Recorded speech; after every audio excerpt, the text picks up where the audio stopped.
बोल सांची दरबार की जय।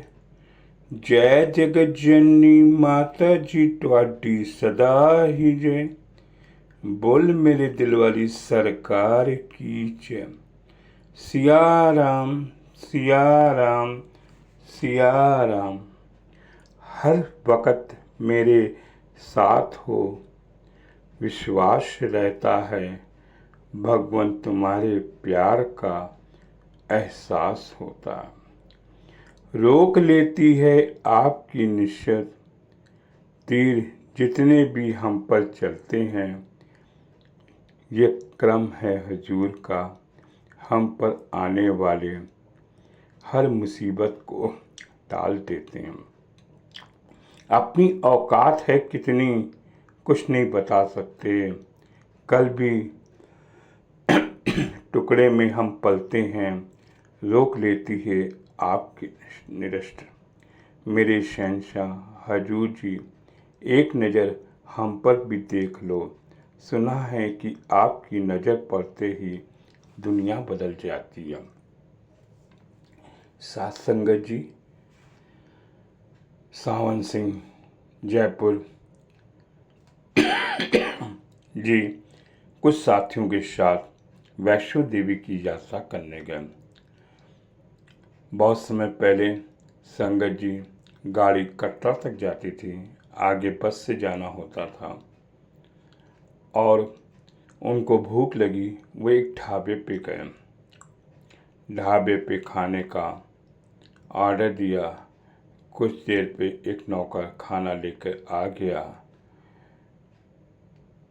भगत जी कोई भी गुरु का प्रसाद ग्रहण करने से पहले वो अपने गुरु को भोग लगाते थे। ये इनकी नियम थी। आंखें बंद करी और गुरु जी से कहा, बाबा जी भोग लगाओ। और जैसे ही सपने में देखा ये प्रसाद थाली तो छूटी है, भगत जी तो आंख लाल पीले हो गए और बहुत गुस्से में आ गए और उन्होंने उस ढाबे में थाली को लात से मार दिया। ये देखकर ढाबे का मालिक आया और कहने लगा कि आपने अन्न की बेइज्जती कर दी, ये तो माता अन्नपूर्णा है, इस तरह से खाना आपने फेंका है, यहाँ के लोग और भी बैठे हैं तो क्या हुआ।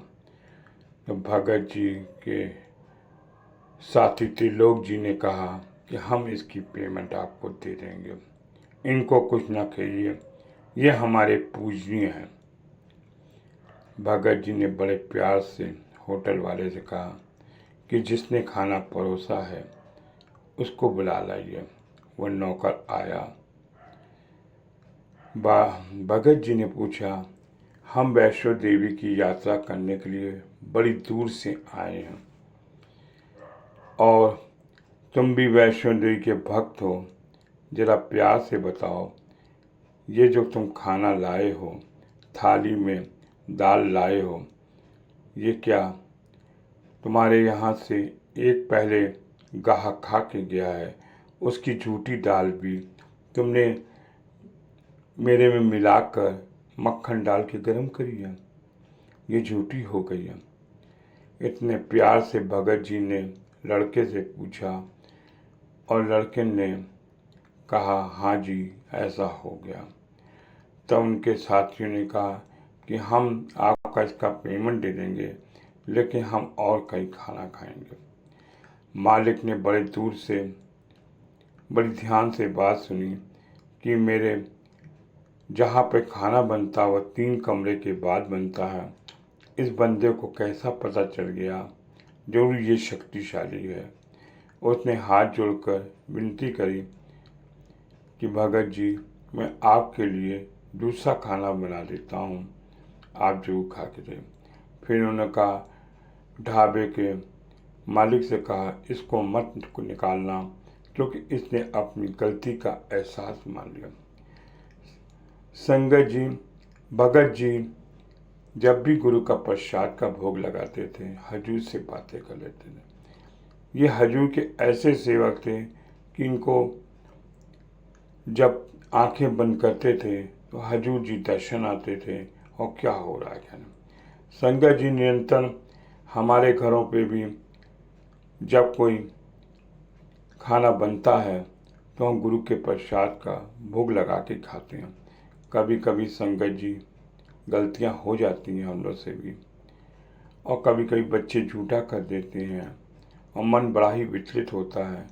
तो हम अपने जब गुरु के प्रसाद को भोग लगाते हैं उनसे गलती का भी एहसास दिलाते हैं कि हम लोग से बच्चों से गलती हो गई है, गुरु जी माफ़ कर दो। एक बार मेरे हजूर जी कानपुर आए, किसी संगत के घर पे बुलाया और प्रसाद ग्रहण करने के लिए उन्होंने पूरी सब्जी और खीर रखी हजूर जी के आगे।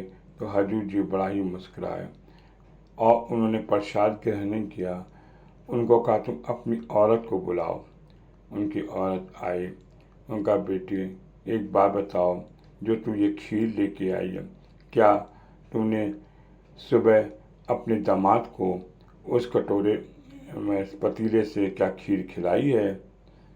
उसने कहा हाँ जी। उसने कहा बेटा ये तो खीर झूठी हो गई है, क्योंकि तुम्हारा दामाद पहले खा गया। मैं झूठे प्रसाद का भोग नहीं लगाता हूँ। ऐसे मेरे हजूर अंतर्यामी हैं। संगत जी तभी कहते हैं कि आप कुछ भी घर में बनाइए, पहले गुरु के भोग लगाने के बाद ही खाइए। तो अगर हमारे बाबा जी हमारे घर में जो बैठे हैं वास्तव में वो हमारे गुरु परिवार के एक सदस्य हैं, हमारे परिवार के सदस्य हैं।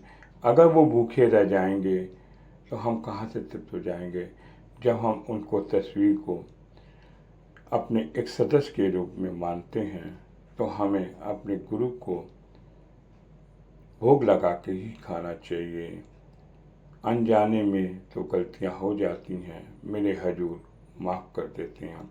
बोल सांचे दरबार की जय। जय जगत जननी माता जी तुहाडी सदा ही जय।